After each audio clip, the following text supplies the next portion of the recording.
앞으로 다가오는 일정에 대한 선거방송의 공정성, 그 역할에 대한 이야기를 짚고 싶습니다. 좀 전에 방통위도 그리고 선관위에서도 이에 대한 중요성 동의를 해주셨고요.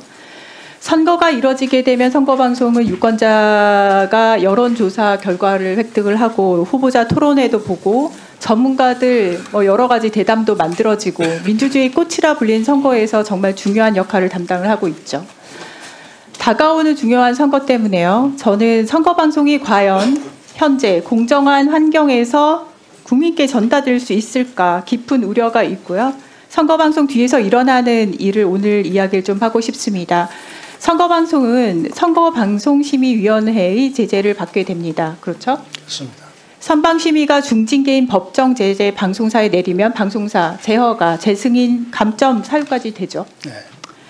한마디로 국민들이 보신 선거방송은 방심위에서 어떻게 마음만 먹으면 컨트롤할 수 있는 구조라고요. 왜냐하면 이 선거방송을 심의하는 위원회에 대한 조직 그리고 구성은 방심위라는 곳에서 담당을 하고 있어서거든요.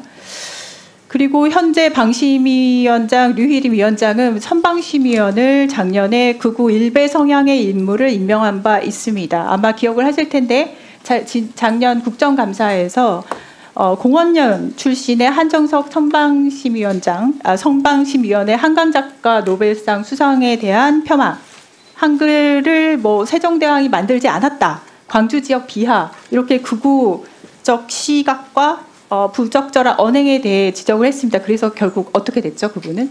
그분은 이제 자진 사퇴했죠. 그래서 이번 재보궐 선방심의 구성할 때 방심위원 추천할 때 친일 뉴라이트 성향의 공원연 배제했다고 들었었습니다. 맞나요? 예, 이번에는 공원연 출신은 되지 않은 것 같습니다. 공원연 배제가 됐나요? 실제로? 공원연 출신의 추천을 받지 않았습니다. 추천을 받지 않았는데 결과적으로 공원연 출신이 몇 명이나 현재 선방심위원으로 들어왔나요? 그건 조사해 보지 않았습니다. 조사를 해보십시오. 오늘 증인 출석 회피한 권상희 선방심의위원장은 사실상 공원연의 실질적인 핵심 인물이거든요. 그래서 지금 나오셔가지고 체크를 해보지 않았다라는 것을 지금 둘러 말씀을 하시는데 배제를 하겠다라고 말씀을 하셨더라도 지금 복수의 공원연 출신이 들어오게 됐습니다. 사무총장님, 저는 위원장이 안 나와서 물어볼 수밖에 없어요. 사무총장님한테. 곧 있을 수 있는 조기 대선에 대한 선방심의 구성도 이런 식으로 구성하면 어떻게 선방심의의 공정성을 국민이 믿을 수 있나요? 보궐선거 선방심의 구성도요. 다시 가셔서 체크하시고 제척 대상 있으면 제척하시기 바랍니다. 의원실에서 체크하겠습니다. 극도의 공정성을 가져가야 되는 선거방송이 돼야 되는데 선방심의가 이렇게 정파적으로 운영되고 있는 것은 방송통신심의위원회, 선거방송심의위원회, 그리고 그에 앞서 방통위원회. 이렇게 쭉 이어지는 거버넌스가 근본적인 문제라고 저는 생각을 합니다. 지금 다가오는 보궐선거 있습니다. 그리고 그보다 조기 대선 이야기 많이 하시죠. 그 중요한 선거를 지금 이진숙 방통위원장, 류희림 방심위원장 방송 지형 하에서 치르게 됩니다. 중앙선관위 사무총장님. 네. 가장 독립적이고 가장 공정한 선거를 지켜야 되는 사명감 가지고 계시는 독립적인 헌법기관 중앙선관위에서는 현재 지금 방금 들으셨듯이 선거방송심의가 이렇게 정파적으로 조직되고 운영되고 있습니다. 이 부분에 대해서 알고 계셨나요? 저희들이 그 선거방송심의위원회가 만들어질 때 저희들도 저희 위원이 거기에 참가하도록 되어 있습니다. 이제 네. 법상.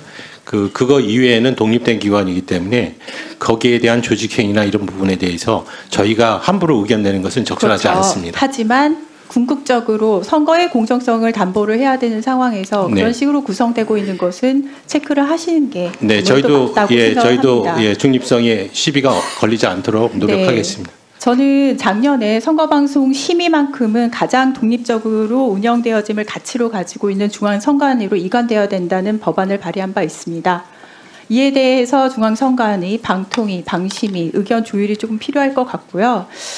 저는 선거방송 심의가 과연 독립성을 가질 수 있는 구조인가 현재 상황에서 논리적으로 전혀 그렇지 않다고 보고요. 이에 대해서 혹시 방통이나 방심이나 좀 좋은 의견을 낼 수 있으면 들을 의향도 있습니다. 동시에 그러한 방송 지형 하에서 치러지게 될 조기 대선에 대한 우려 또한 국민께 전달을 드리고 싶습니다. 시간이 남아서요. 들어가셔도 좋습니다.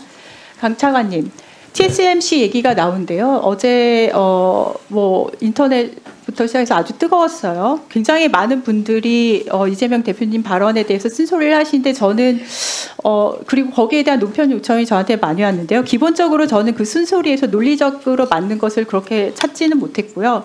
발목 잡기 쪽에 더 가깝다고 봅니다. 건설적이지 않아요. 저는 TSMC 같은 모델로 가야 된다는 것에 현재 대한민국 상황상 상당히 좋은 처방이라는 것을 이미 밝힌 바 있습니다. 다만 거기에서 빠진 것을 말씀을 드리고 싶어요. 그렇게 정부 투자가 이루어지게 되는 걸로 이야기가 끝나서는 안 되고요. TSMC가 성공했었던 가장 큰 이유 중에 하나는 이미 텍사스 인스트루먼트에서 경력을 쌓은 현장 경험이 정말 풍부한 인사이트를 갖춘 전문 경영인이 있어서였거든요. 그래서 과기정통부는 이 AI 논쟁에서 제일 중요한 것은 결국엔 인력 확보, 그것도 고급 인력 확보라는 것을 인지하시고 이에 대한 총력을 좀 기울여 주실 것을 당부드립니다. 제가 평가할 문제는 아니지만 인력 확보에 대해서는 적극적으로 나서겠습니다. 그 위원님들께 일정 알려드리면